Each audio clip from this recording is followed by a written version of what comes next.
बिस्मिल्लाहिर्रहमानिर्रहीम। अस्सलाम वालेकुम स्टूडेंट, उम्मीद है आप सब खैरियत से होंगे। चैप्टर नंबर 1 है हमारे पास फिजिकल क्वांटिटीज एंड मेजरमेंट, और आज का जो हमारा टॉपिक है वो फिजिक्स डेफिनेशन और साइंस के डिफरेंट सब्जेक्ट से रिलेटेड है, लेकिन वो डिफरेंट सब्जेक्ट को हम डिस्कस फिजिक्स के लिहाज से ही करेंगे।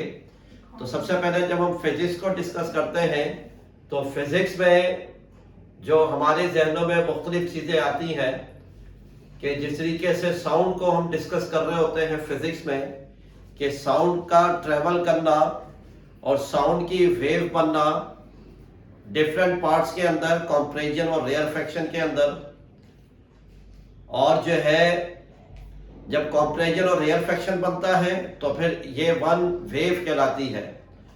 फिर इसमें फ्रीक्वेंसी और इसकी जो है वेवलेंथ हम इसको डिस्कस कर रहे होते हैं।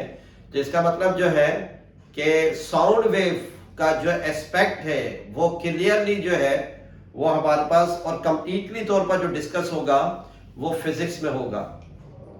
अच्छा, ऐसे ही हम फोर्स की बात करते हैं, डेली रूटीन में फोर्स यूज होती है और जो हम फोर्स लगाते भी हैं, हमारे ऊपर भी फोर्स लग रही होती है।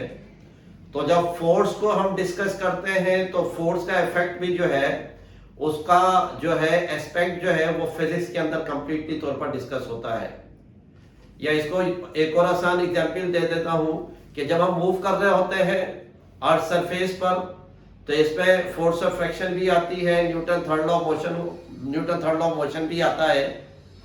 और इसके अलावा जब हम लाइट को डिस्कस करते हैं और इसके अंदर रिफ्लेक्शन, रिफ्रैक्शन, डिफ्रैक्शन, इसके ऊपर जब बात करते हैं तो हमारे पास ये कंप्लीटली तौर पर जो है जो लाइट है ये फिजिक्स के अंदर डिस्कस होती है।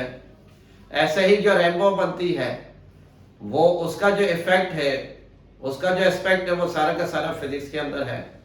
फिर हमारे पास डिफरेंट ऑब्जेक्ट जब उनको हम अपने हाथ से छोड़ते हैं तो बजाय ऊपर जाने के नीचे आता है, क्यों आता है, ये कॉन्सेप्ट, ये आइडिया जो है वो फिजिक्स देता है। अब इसके बारे में थोड़ा सा हम पढ़ भी लेते हैं। तो इसमें लिखा हुआ है नेचुरल फिलॉसफी।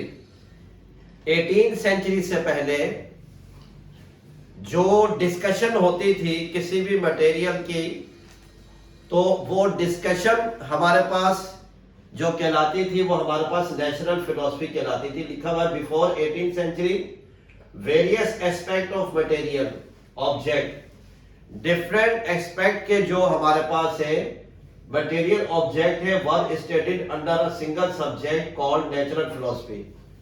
तो हमारे पास जो डिफरेंट एस्पेक्ट के मटेरियल ऑब्जेक्ट जो है उनको जो हम स्टडी करते थे एक सिंगल सब्जेक्ट के लिहाज से स्टडी करते थे, और उस सिंगल सब्जेक्ट को हम क्या कहते थे, नेचुरल फिलॉसफी कहते थे। तो उसमें जो भी हमारे पास डिस्कशन होती थी, चाहे वो केमिकल की हो, चाहे वो बायोलॉजिकल की हो, चाहे वो गैलेक्सीज या लाइट की हो, तो ये सारी जो स्टडी मिलकर 18वीं सेंचुरी से पहले ये कोई पर्टिकुलर सब्जेक्ट नहीं होता था, बल्कि इन सबको एक स्टडी, डिफरेंट स्टडी को एक नाम दिया हुआ था, एक सिंगल सब्जेक्ट दिया हुआ था, और वो हमारे पास कौन सा था, नेचुरल फिलॉसफी। फिर हमारे पास स्टूडेंट जो है फिर आगे इन 19वीं century physical science was divided in 5 discipline.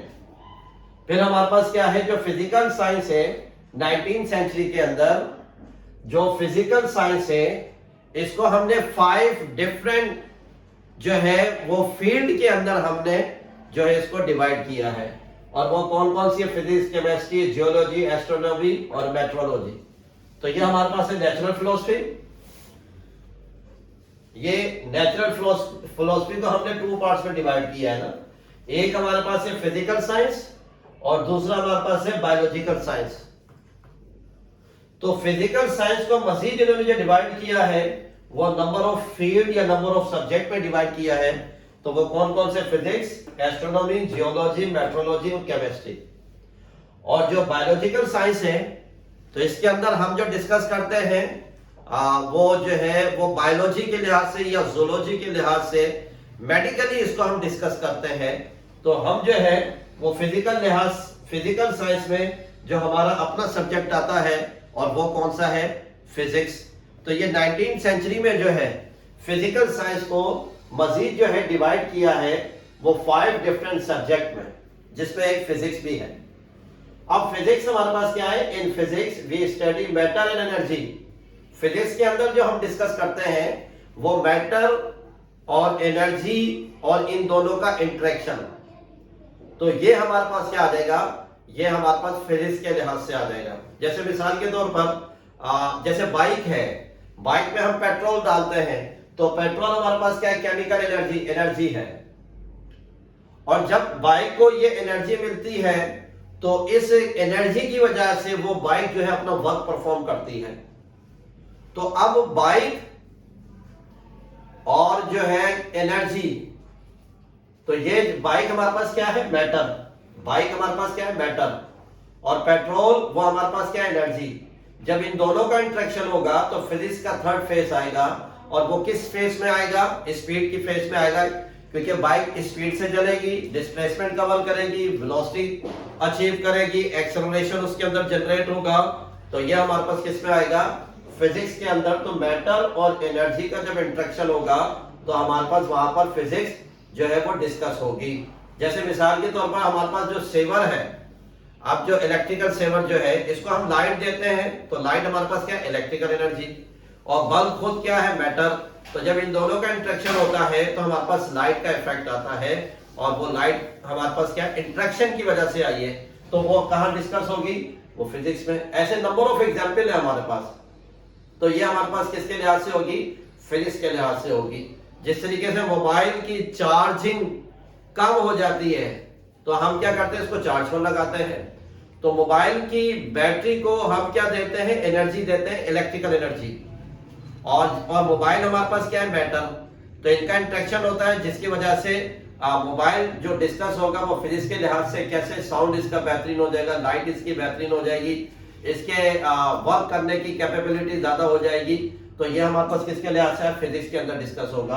अब हमारे पास physics in science. Physics in science में हमारे पास क्या होगा? Physics is the fundamental.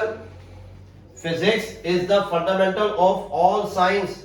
जितने भी साइंस है वो सारी की सारी साइंस जो है वो बेस कर रही है किसके ऊपर? फिजिक्स के फंडामेंटल पर। यानी कि हर सब्जेक्ट की जो बुनियाद है, हर सब्जेक्ट का जो फंडामेंटल पॉइंट है वो किसके ऊपर डिपेंड करता है? फिजिक्स के ऊपर डिपेंड करता है। फिर आगे लिखा हुआ है in order to study other subject one should have understanding of physics.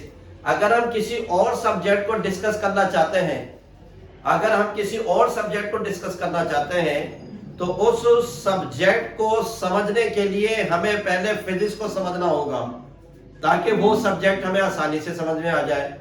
जिस तरीके से इसमें एग्जांपल है to understanding chemistry atom and atomic sub particle. जैसे केमिस्ट्री है, केमिस्ट्री के अंदर हम जो डिस्कस करते हैं एटम को भी डिस्कस करते हैं, सब एटॉमिक पार्टिकल को भी डिस्कस करते हैं। अब सब एटॉमिक पार्टिकल में हमारे पास इलेक्ट्रॉन आ गया, प्रोटॉन हो गया, न्यूट्रॉन हो गया और एटम हो गया। अब इनकी जो हमारे पास थ्योरी आएगी, इनका जो कॉन्सेप्ट आएगा, इसकी जो वैल्यू हमारे पास आएगी, अब वो किसके जरिए से आएगी? फिजिक्स के जरिए से आएगी। तो इसका मतलब केमिस्ट्री को समझने के लिए पहले हमें फिजिक्स को समझना पड़ेगा, फिर जाके हम केमिस्ट्री को समझने के काबिल होंगे। फिर इसी तरीके से to understand biology blood flow fluid movement. जैसे बायोलॉजी है तो बायोलॉजी के अंदर जो डिस्कस होता है वो ब्लड को भी डिस्कस करते हैं ना, ब्लड को भी डिस्कस करते हैं। तो हमारे पास क्या होता है कि ब्लड की जब बात करते हैं तो वो वेसल्स में वो फ्लो कर रहा होता है, और जब वेसल में फ्लो कर रहा होता है तो उसको हम क्या कहते हैं? फ्लूइड, क्योंकि फ्लो कर रहा है। और उसकी वजह से हमारे पास क्या होगा? फ्लूइड वहां पर डिस्कस होगा, क्योंकि जो चीज फ्लो करेगी उसको हम फ्लूइड कहते हैं। और उसकी वजह से ब्लड में जो है प्रेशर भी आता है। और ये सारी बायोलॉजी को समझने के लिए हमें फिजिक्स को पहले समझना होगा, फिर जाके हमारे पास स्टूडेंट जो है बायोलॉजी हम समझने के काबिल होंगे। तो ऐसे नंबर ऑफ सब्जेक्ट जो है और नंबर ऑफ फील्ड जो है जो फिजिक्स से रिलेटेड नहीं है, लेकिन उसको समझने से पहले हम किस चीज की तैयारी करें? पहले फिजिक्स को समझें, फिर नंबर ऑफ सब्जेक्ट को जाकर हम समझ सकते हैं। फिर हमारे पास physics and technology student in daily life में जो है हमारे पास फिजिक्स एंड टेक्नोलॉजी का कॉम्बिनेशन कहां पर है, एप्लीकेशन कहां पर है, इसका यूज कहां पर है, किन किन चीजों के अंदर इसका यूज है। जिस तरह कंप्यूटर है, ये हमारे पास ये फिजिक्स एंड टेक्नोलॉजी की वेरी गुड एग्जांपल है। स्मार्टफोन है, MP3 प्लेयर है, इंटरनेट है, रॉकेट है, ट्रेन्स है, माइक्रोफोन, रोबोट है। All this technologies are based on principle of physics.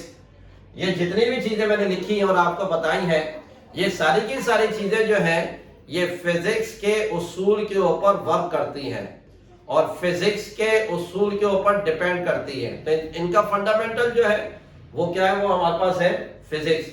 तो स्टूडेंट आज का जो टॉपिक था ये जो है फिजिक्स को समझने के लिए बहुत इंपॉर्टेंट टॉपिक था और इसको अच्छी तरीके से सुनिएगा, देखिएगा, लाइक कमेंट भी कीजिएगा, सब्सक्राइब भी कीजिएगा। अस्सलाम वालेकुम।